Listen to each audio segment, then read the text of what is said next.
Assalamu alaikum, welcome to Politics Today. I'm Taimur Shamil. The political temperature in the country is rising day by day as the elections are nearing, and soon we'll be having elections. Yesterday, Imran Khan, Pakistan Tehreek-e-Insaf, and the chairman Imran Khan did a big show in Lahore. A lot of people are talking about yesterday's show in Lahore, and also today, former Prime Minister Mian Mohammad Nawaz Sharif did a show in a big gathering at Sahiwal. The political temperature, as I said earlier, is rising day by day. Today we are going to discuss about the political situation in the country. The references against PML N leaders, Mohammad Nawaz Sharif, Maryam Nawaz and Mr. Safdar are there in the NAB. Challenges for PML N, certainly, but at the same time, Pakistan Tehreek-e-Insaf, how is Pakistan Tehreek-e-Insaf looking at this whole situation? Imran Khan yesterday came up with 11 points. This again is perhaps some people are calling it the new manifesto of Pakistan Tehreek-e-Insaf. We'll discuss about this. Coming up with 11 points perhaps is easier, but how would PTI implement these 11 points? That is the question. And are they confident that they are going to do well in Punjab or in, let's say, other parts of Pakistan? Punjab makes a big chunk of parliament. Anybody performing well in Punjab obviously would perform well in the parliament. PML N still holds strong grounds in Punjab. That is what the people say at the grassroots level in Punjab and other parts of the country. We're also going to discuss about other political parties like Pakistan People's Party, the second biggest party to have more seats in the parliament. Mr. Zardari, the co-chairperson of Pakistan People's Party, has been critical of the former Prime Minister Mohammad Nawaz Sharif, and this time he says that there is no way that Pakistan People's Party would collaborate with PML N. So would PTI and Pakistan People's Party collaborate perhaps against PML N in the coming elections, in general elections, or let's say in Punjab? We'll discuss about this and the whole political scenario in the country with our special guests today in their studios. Let me introduce them. Our first guest is Mr. Chaudhry Imtiaz Hussain Warriach. He's a senior advocate and attorney at law, and he's also a political analyst. So welcome to the show. Second guest is Mr. Osama Azeem Chaudhry, is consultant to Attorney General, and he is also an expert on Pakistan's political scenario at the moment. Welcome to the program, Mr. Osama. Our third guest is Syed Masroor Shah, renowned Barrister Masroor Shah, a renowned senior lawyer and also a political analyst and leader of Qawmi Watan Party. Sir, welcome to the show. Mr. Warriach, starting with the recent shows that took place in Lahore and today's show at PML N show in Sahiwal, political parties are showing their strength in different parts of the country. Yesterday Lahore, today was Sahiwal. How do you see PML N? I'll start with PML N and then we'll move forward.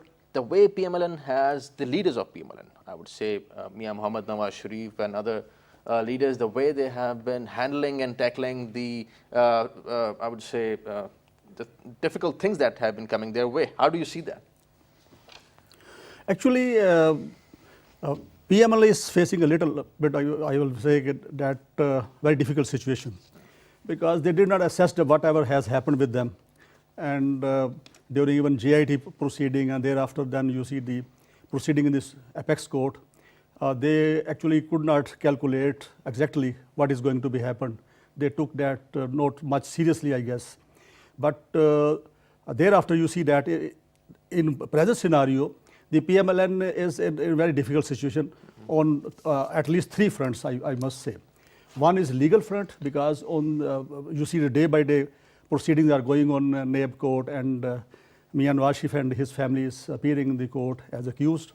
And let's see what happens, what will the outcome and verdict of the court at the end, which maybe possibly they will be, you see, penalized and punished in that. And then the other scenario is his brother. He is also facing big cases, like you see that some of the bureaucrats, they have been taken up by NAB and arrested, and they are being interrogated and investigated. And of course, the links of those bureaucrats will certainly go to Mian Shehbaz Sharif. And if Shehbaz Sharif is also, you see, become a part of that type of criminal proceedings, of course the whole family will be out of the politics. But former Prime Minister Mohammad Nawaz was disqualified. We understand that obviously it won't be perhaps possible for him to contest next elections, Mr. Osama. But the way challenges are coming to PML N and the way they are handling it, many people are of the view that PML N has successfully played the victim card somehow. They have been gaining sympathy all over Pakistan. Different factions have been supporting even PMLN because they think that this was perhaps not the right way of ousting an elected prime minister. PMLN is going to use and perhaps going to gain more votes perhaps because of this sentiment that prevails in Pakistan. The precedent which PMLN has laid down for itself previously, in the case of Yusuf Zagilani, is very dangerous. They cannot play that sympathy card anymore. You cannot say that this was not the right manner in order to send a prime minister back home. The precedent already, as I said, is dangerous. Instead of what they're doing right now, they need to put their energies together. They need to figure out a way to succeed in the next election. How things are going right now, it does not seem to put PMLN back into the government in the upcoming elections, whenever they may be.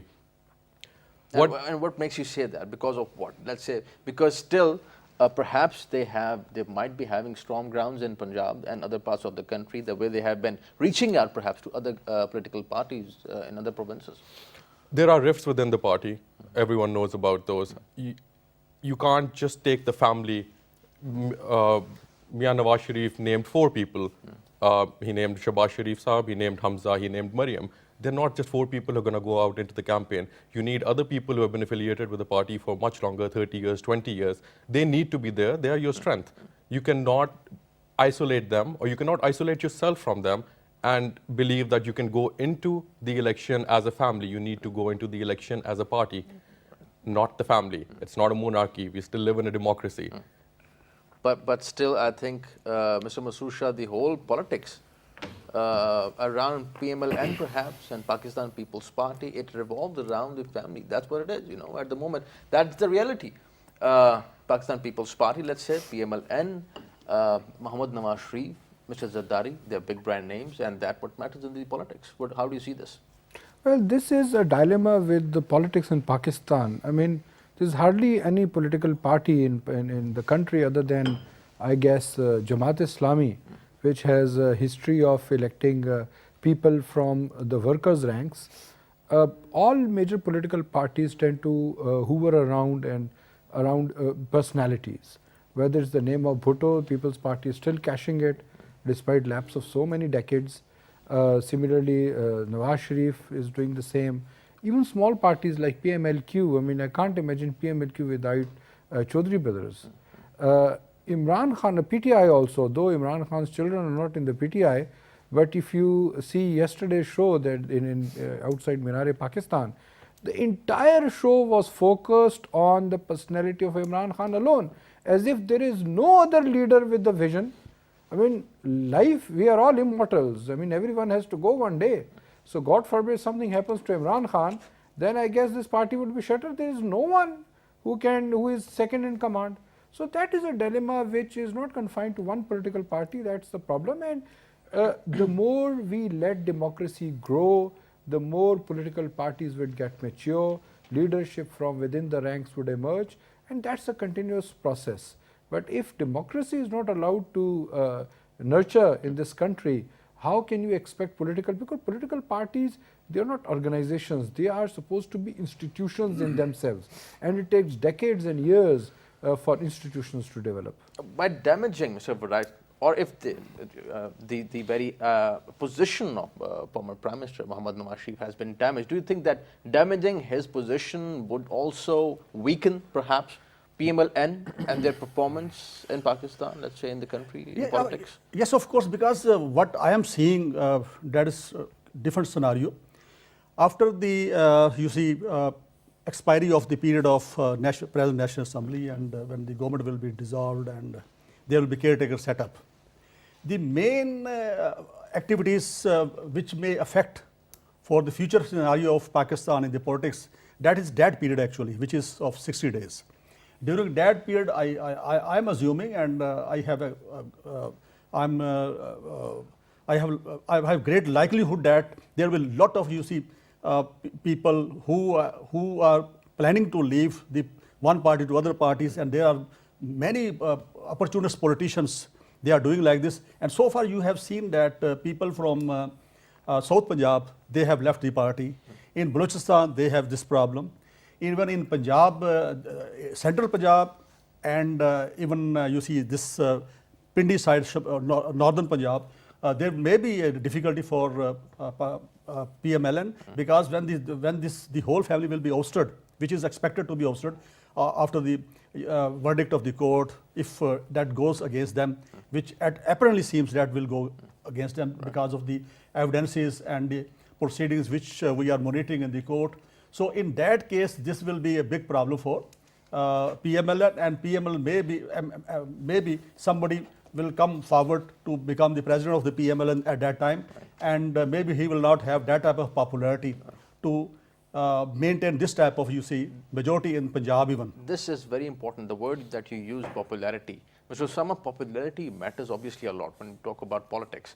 PMLN has been trying its best on social media, otherwise reaching out to the people, doing big gatherings, talking about popularity. Do you think that their popularity has been damaged? Because interestingly, even today, Mia Saab was repeating this whole thing that mujhe kyun nahi kara, why I was ousted. But this whole thing has been used as a slogan even by PMLN to gain more votes, as we were discussing earlier, more sympathy. So they have been playing really well. Would this whole judicial thing damage their popularity? It definitely does damage their credibility, whether it damages their popularity or not. The opposition parties are going to take this matter up. They will damage their popularity more based on what the courts have already said and what the courts will probably say in the coming future. From the words of the ousted Prime Minister, he seems convinced that he might not be with the masses within the next 10 to 15 days. That's his hunch, that's his gut feeling. I won't deny it. Maybe that's how it is going to be. What PMLN as of now should be doing is there's a leadership vacuum. They need to make sure that that leadership vacuum is filled. Instead of standing on the stage, as you pointed out, and complaining as to why he was ousted, it probably is about time that you start speaking on policy matters. Maybe they should have taken some guidance from what Imran Khan had to say. He came up with 11 points. This was an incredible opportunity for Mia Nawaz Sharif to stand before the people and say how he has delivered on various fronts, which he had promised in his manifesto of 2013. I still don't see that happening. I see that because Mia Nawaz Sharif has gone down, he's trying to take the party down with him. Which party leader would stand and question two of his governments, federal and the provincial government, and question as to where their writ stands today? That is not increasing popularity. That is you wanting to take down an entire system with you because you're sinking. Mr. Masroor Shah, I'll come to PTI and the way PTI has been playing it. But if we talk about PMLN, many people are of the view that at the moment, if there is any political party that has done something that is perhaps more tangible, or what we can see, is PMLN. Metro bus, Jangla bus, making roads and development and infrastructure. To a layman at the grassroots level, even to the middle class, these things matter a lot. And somehow PMLN has also been trying to move from perhaps the right to center as well, talking more about the minority rights, such kind of human rights issues as well. These tangible things, would they help PMLN in future? And would PTI, let's say, fill the vacuum that Mr. Osama is saying? Well, the psyche of the voter in Pakistan is very different vis-a-vis the psyche of the voters in other countries.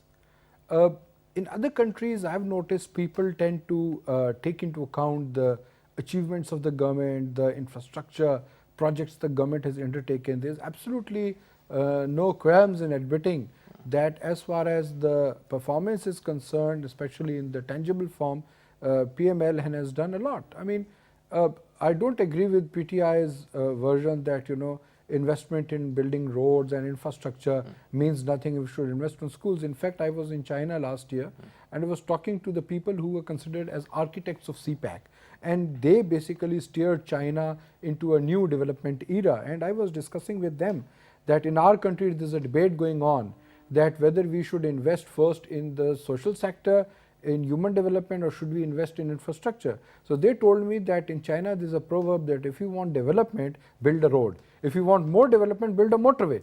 Because once a motorway or a road intrudes into a poor locality, the lifestyle of the people would improve, and they would themselves demand education, and the quality of hospitals would improve simultaneously because there will be more trade. The inflow of investment would come automatically. So definitely there is no second opinion that as far as infrastructure is concerned, PML N has done a lot, and that's why you see this model is emulated by PPP in Sindh, at least cosmetically, and PTI in Peshawar. The BRT, the bus service, is being constructed in Sindh. They have obtained, I think, a dozen or so buses and start flying on the roads. Not operational yet I think in Peshawar. In Peshawar, you know, that's a complete fiasco because they don't have project management skills.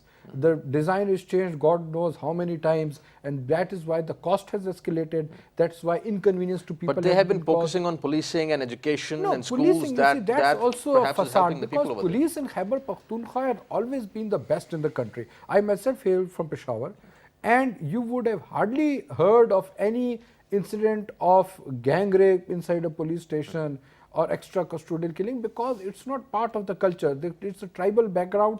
So even the SHO knows that if he does something like this, the entire people, the tribe would come and burn the police station. So there's marked difference between Punjab police and KPK police. The things that PTI is boasting now are intangible, which we cannot really gauge. The attitude of the bureaucracy has changed. Now, there is no yardstick to gauge the attitude. Corruption is still rampant. Had the corruption not been curtailed, they would not have shut down the doors of the Ihtisab Commission, which Imran Khan itself established. So would these things, let's say... No, but the thing is that here, there is a particular wave that, for example, in 2002 elections, there was a wave in favor of MMA. So in KPK we have seen MMA voting. They did not deliver anything in the past. So at that time, in 1988, there was a wave in favor of Mohtarma Benazir Bhutto. Even in the 2007 election, after the martyrdom of Benazir Bhutto, there was you see 13 was a wave for Imran Khan. 13 was a wave, but the thing is, 13 was a wave, but it could not materialize for him, because you see, at that time, 2013 was the time period where Imran Khan was at zenith of his popularity. I mean, we have seen Jalsa's people. He managed to bring people, those segments of society like youth, who never voted in Pakistan.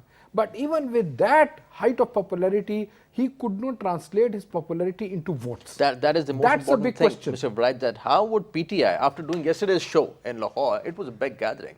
But the thing is that how would you translate exactly what Mr. Masroor is saying, these big gatherings into vote at the grassroots level? Much bigger gatherings, but they don't have vote bank. Actually, Masroor is saying rightly, because we cannot gauge, you see, from gatherings, because always you see that if we have meetings of People's Party, meetings of PML N and other parties, as he has mentioned about JUI, there are many people, they participate in that and attend the gatherings. And there is also trend of bringing people from outside areas. This is also practice which started from the regime of Zulfikar Ali Bhutto. And at that time, when I was a kid, and I have witnessed myself that people were brought in the transport, and transports were taken into custody by the police and patwaris and these type of things, and then brought people from there, from outside other districts.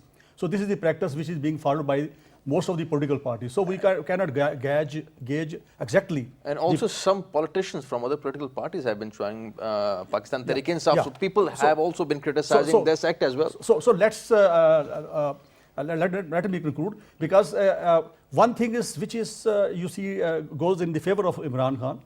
Yes, they have you see run the government in KPK, and the KPK people and interior of KPK people, they can tell more better way that what they did there exactly.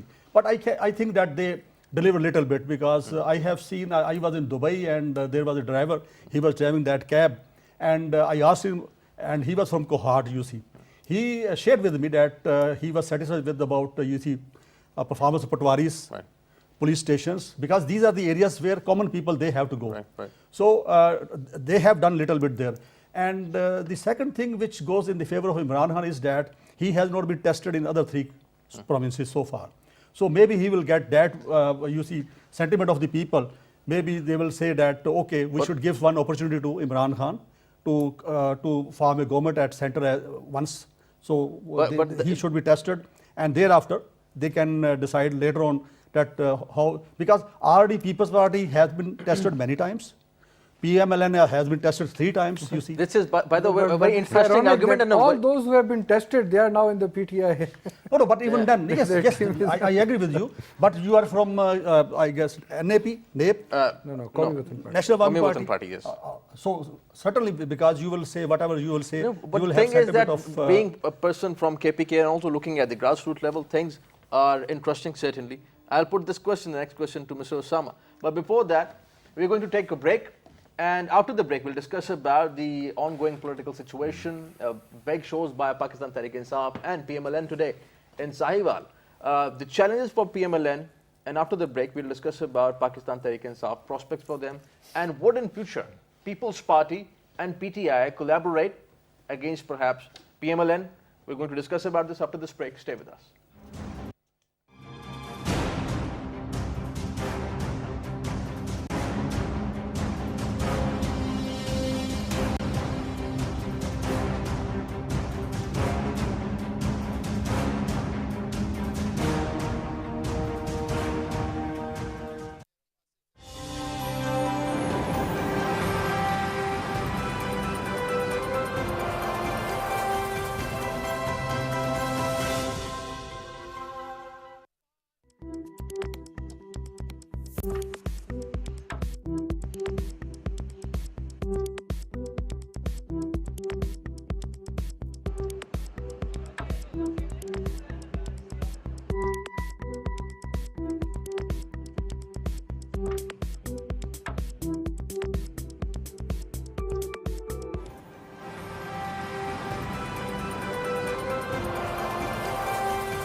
الصبح بدا من طلعته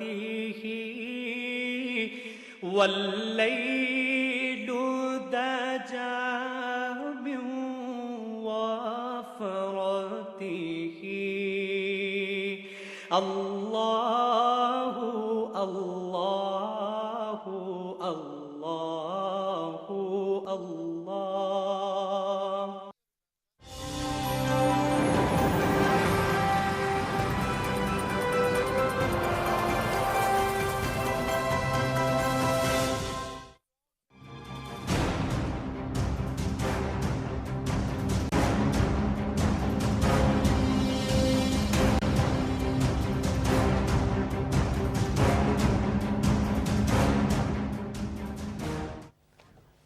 Welcome back. The elections are nearing, and the temperature in the country, the political temperature is rising day by day. Yesterday, Imran Khan, Pakistan Tehreek-e-Insaf's chairman, did a big show in Lahore, and he came up with 11 points.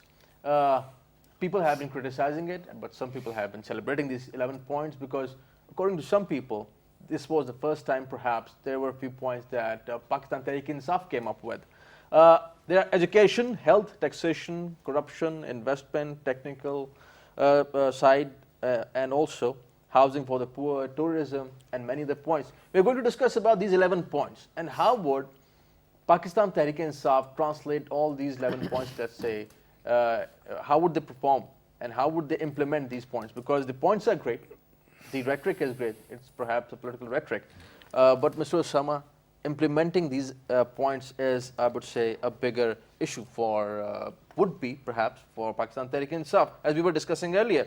Education, health, perhaps PTI claims to have done well in these areas, in KPK specifically, because they formed their government over there. Anti-corruption, this is perhaps PTI, what PTI stands for, you know, justice and anti-corruption and taking the cases to the Supreme Court and High Court. How do you see these 11 points? And this time, interestingly, he also came up with environment. Environment has not been, somehow in the manifesto of other political parties. They have been mentioning it, but implementing is a big issue. How do you see these points? They've had a chance to govern KPK. I'm sure their performance can be better assessed by people who are basically subject to their regime. Nevertheless, they would have learned a lot from that. Whatever their constraints were, whether they were financial, whether that was the inexperience of governance, they have come out to be a stronger party. They have learned a lot from that. These 11 points are obviously a result of what they have learned over the last 5 years. The implementation definitely is going to be difficult. Most of these things point towards a change. We in Pakistan are very resilient to change. We oppose change. We are not comfortable with change. These are things which are for the greater good of the people. If you study each one of those points, leaving out the examples, they are basic human rights which should be extended to the population of Pakistan. I'm sure they have a strategy in mind as to how they want to implement it. On top of my head, I can think of maybe if they form the government, putting the right people for the right job would get the work done. That's a start. One more thing, I won't call it a manifesto as of now. A lot of people have been saying that this was their manifesto. Sounds like a manifesto, future manifesto for Pakistan. Absolutely, it can be. You can also look at it from the perspective of a policy guideline. It does not speak about foreign policy. A manifesto ought to speak about a foreign policy. It does not talk about the internal problems within Pakistan. Let's say the law and order situation. But when they talk about investment, they say that foreign investment and the local investment, right? Absolutely. From the investment perspective, they have spoken about it. They've spoken about the social aspects, the economic aspects. Right. So all those things having been said, they are there.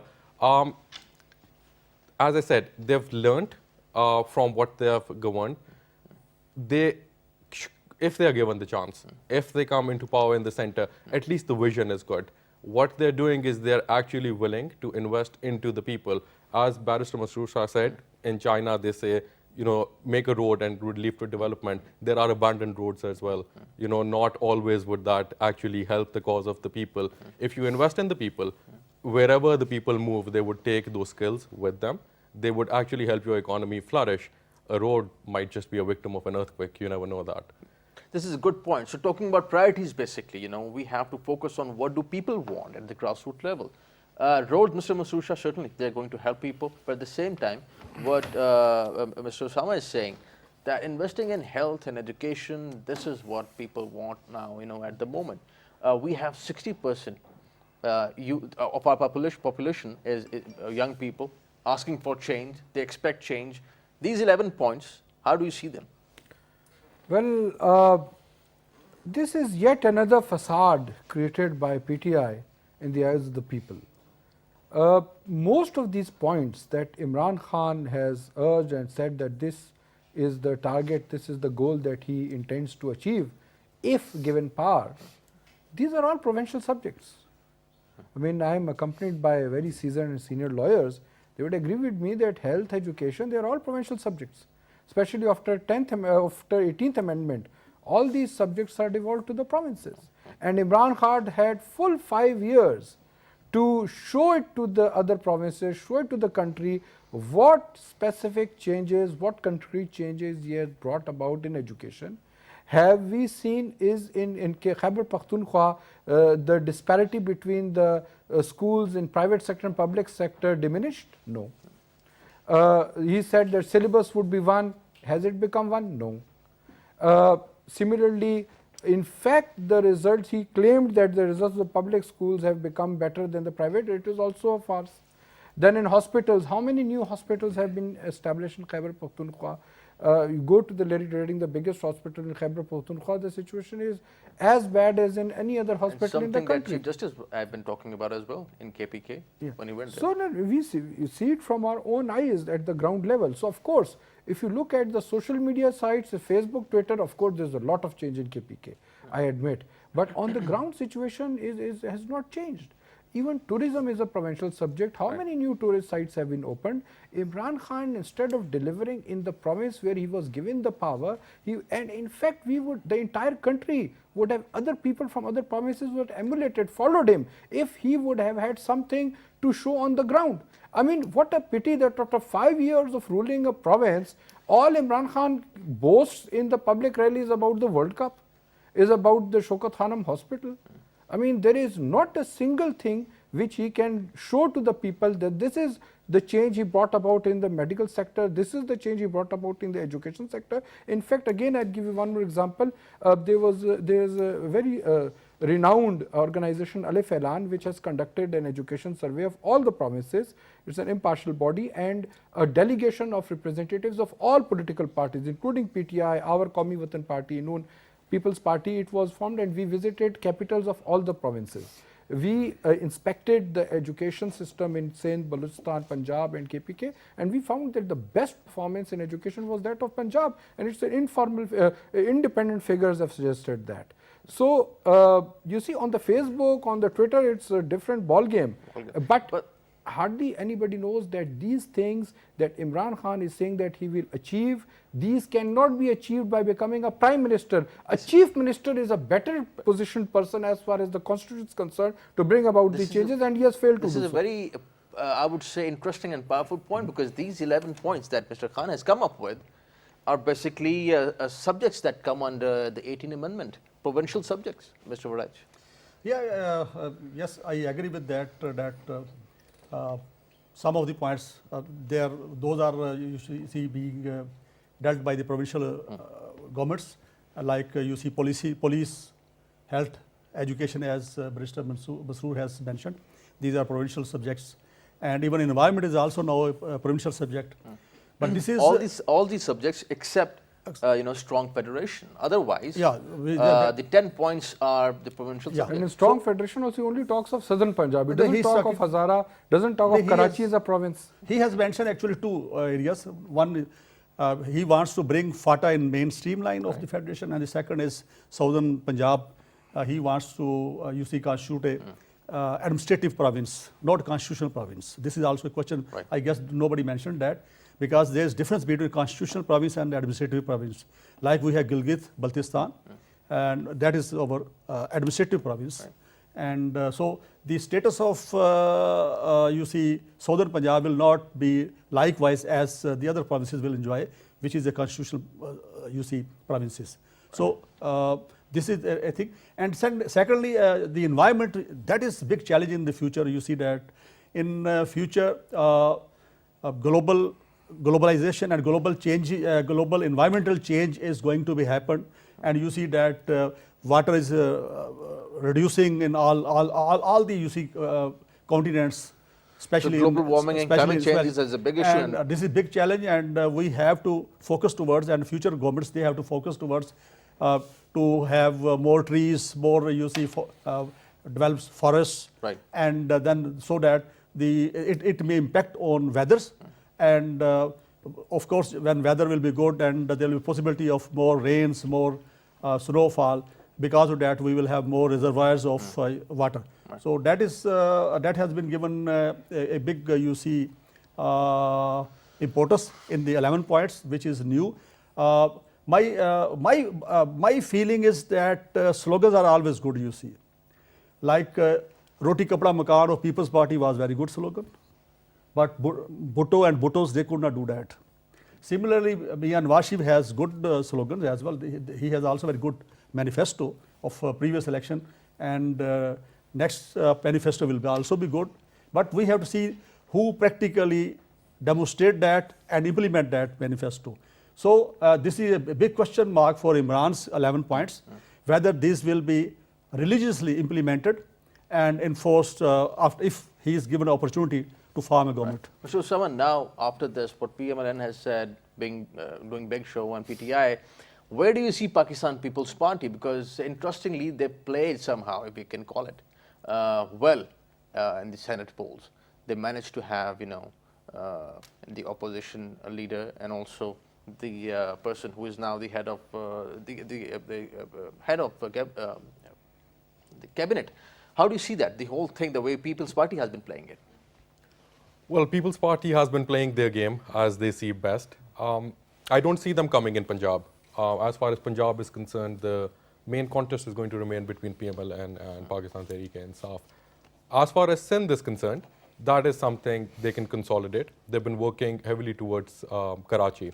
They recently held a rally in Karachi, and they claim that they have broken the monopoly of MQM in that city. Think their agenda would be to strengthen the province of Sindh, which they currently hold. Balochistan, maybe. There's a chance. Depends on how they work towards it. Again, as far as KPK is concerned, I don't think they would play a major role over there. MMA has revived. MMA, the regional parties, and the outgoing government in that province, probably they would remain the major players. To an extent, maybe PML N. But I don't see People's Party going there. Zardari Saab said that he won't collaborate with Mia Saab anyways, But do you see any possibility People's Party collaborating with Pakistan Tehreek-e-Insaf and giving tough time to PML in Punjab? Are you referring to seat adjustments? Perhaps. No, I don't think that's going to happen. It depends what the post-poll numbers are, how they want to form the government then. There's a lot of bad blood between the parties. They have said things about the leaderships of each other, the policies of each other, the histories of each other. PTI. Absolutely, absolutely. It's a tripartite understanding, arrangement, which is going back and forth between PML and PTI and PPP. Right. Exchange of words, exchange of actions. So as not, far as not during that the predictable, It's between not. Pakistan It's People's not. Party and PTI. The question then again comes to when the elections take place. Again, that still is a big question, which is to be answered. Are they going to take place on time? Are they going to be delayed by 3 to 4 months? Something still to be answered. Right. A lot of things can change during that time. So, Mr. Masroor Shah, Pakistan People's Party and the future of PPP, because somehow we have been focusing, even the media have been focusing on PTI and PML N. But the potential of PPP, how do you see it, in other parts of countries, Sindh especially, and then perhaps Punjab, because they are wiped out, but they have focused on Punjab? Yeah, I tend to agree with what Osama has analyzed, because I don't see any future of Pakistan People's Party in Punjab. And Punjab is basically the main battlefield for the office of the Prime Minister. If you win Punjab, you win the office of the Prime Minister. All because the number game is such that a victory in other provinces would not really matter if you don't do well in Punjab. And in Punjab, actually, the problem is that especially the political strategy that Asif Ali Zardari adopted in the last, while he was in the government and Nawaz Sharif was in opposition, the existence of People Party was also in doubt. I mean, they were not putting up any presence because they left the way open for PML N to thrive. And that's the reason the electables, so-called electables in Punjab, they tend to move towards PTI. And so whatever little chance we had, like for example, Chand Saab was an electable, he has a hold in his constituency, he moved to PTI. Similarly, others, and in southern Punjab also, now that the southern Punjab movement has begun, I doubt whether they would go for People's Party or with Nawaz Sharif, they would tend to go for, like what we've seen in Balochistan, they formed their own political party. So definitely things are very difficult for PPP in Punjab.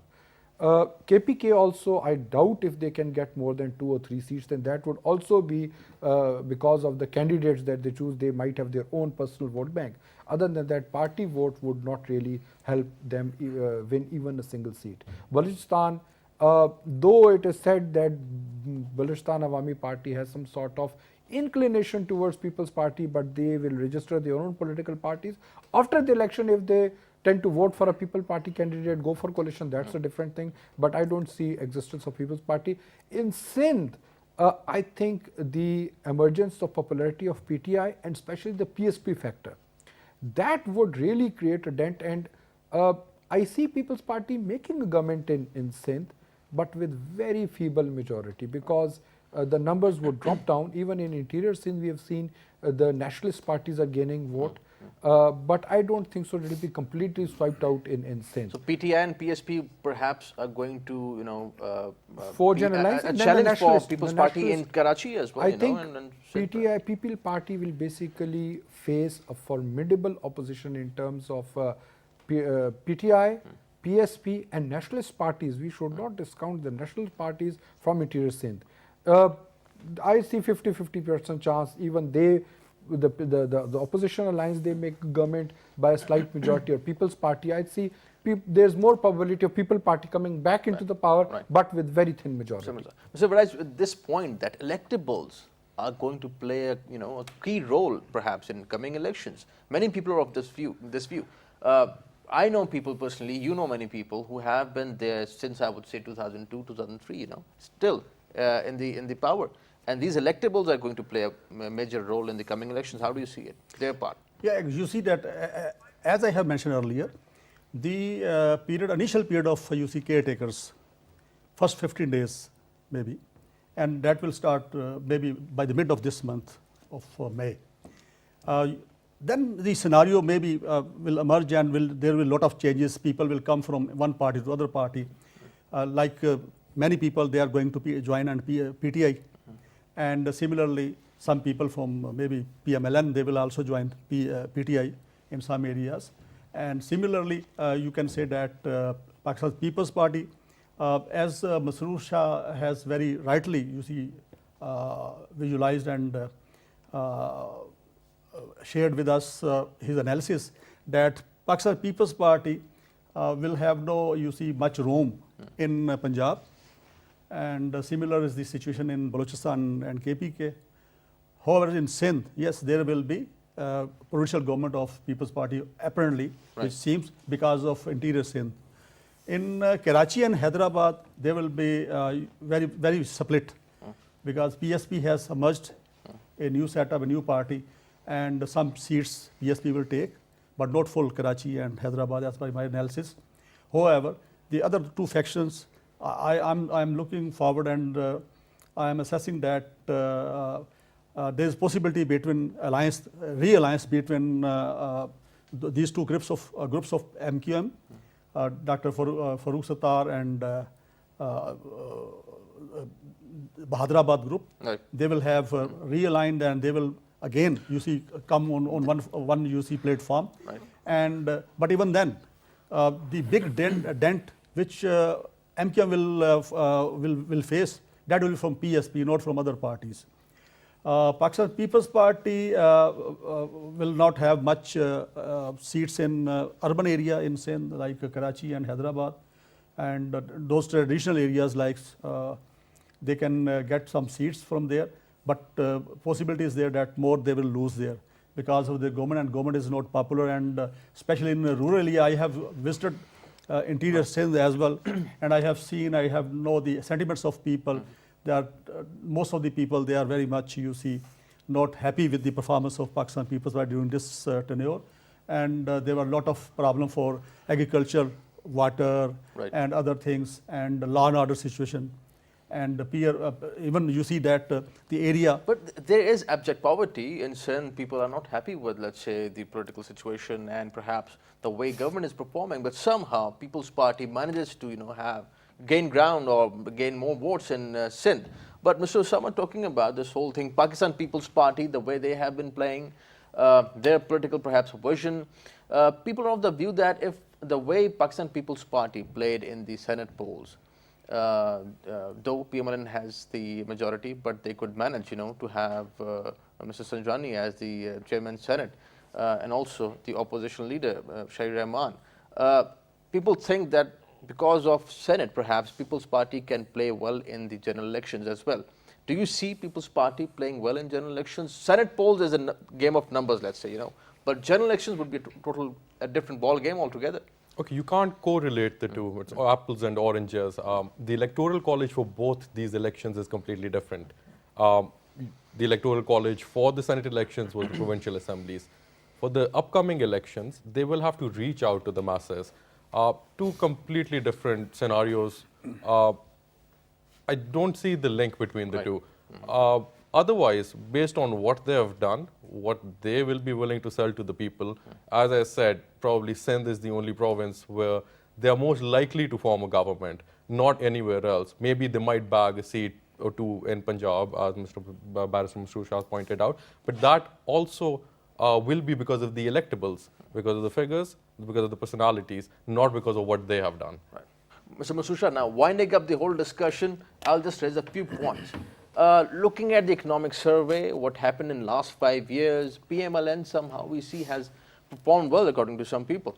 Agriculture perhaps, generally has been doing well, GDP growth, we see, terrorism reduced also, economy has been growing, electricity shortages, we don't see them much now. Tangible things that we can see in this last 4 or 5 years.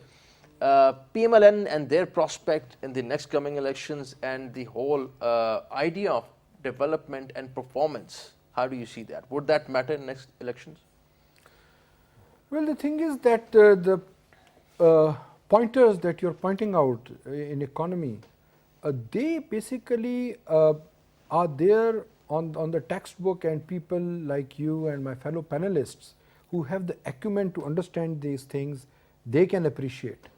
But look at the life of a common man, that remains the same. I mean, there is joblessness because the problems are so huge that these few changes would not really make a difference unless the fruits of these economic development are filtered down to the grassroots level.